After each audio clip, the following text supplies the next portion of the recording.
In this video I'm going to talk about conditional clauses. Conditional clauses. Now, what is a condition? A condition is something that must happen so that something else can happen. Let's have a look at a sentence.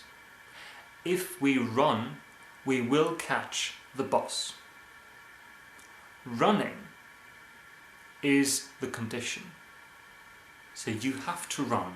This is the condition. In order to catch the bus. So here we have a condition. This must happen so that something else can happen. You have to run so that you catch the bus. A conditional sentence, a conditional clause, consists of two parts: the condition and the effect.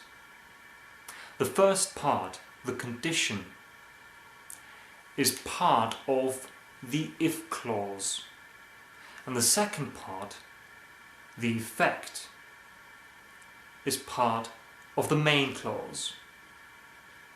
And together, condition and effect make an if sentence.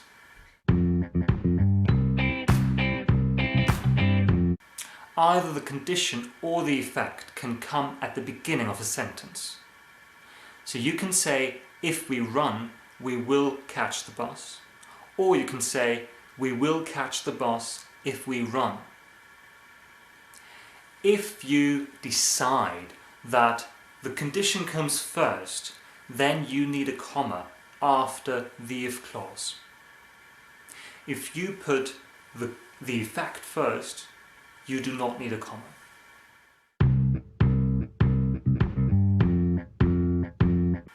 The so-called zero conditional is used to talk about things that usually happen. Let's have a look at a few example sentences. When things move, they sometimes collect static electricity. When water reaches 0 degrees centigrade, it freezes. If you throw something up, it comes down. And if you don't eat, you get ill. In all these sentences, you can either use when or if. And when or if mean whenever. So to talk about repeated, predictable events and situations, both when and if can be used with little difference of meaning. When things move, they sometimes collect static electricity. If you throw something up, it comes down. You could also say, if things move, they sometimes collect static electricity.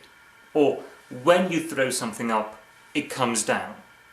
Let's have a closer look at the structure of these sentences. If you throw something up, it comes down. So, if you throw something up, this is an if sentence. And the tense in this sentence is the present tense simple. If you throw something up, it comes down. This is the main clause. And in this clause, we have the present tense simple too. So the structure of the zero conditional is present tense plus present tense. If you throw something up, it comes down. So remember, the zero conditional is used to talk about things, situations and events that usually happen. For example, a ball falling down. This happens because of gravity. If you throw it up, it falls down, it comes down. This is the zero conditional, to talk about things that usually happen.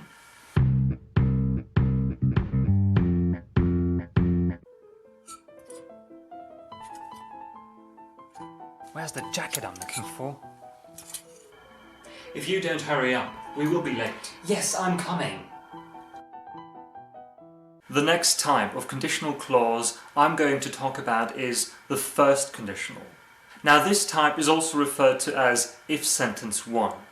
The first conditional is used to talk about things that can happen or will happen.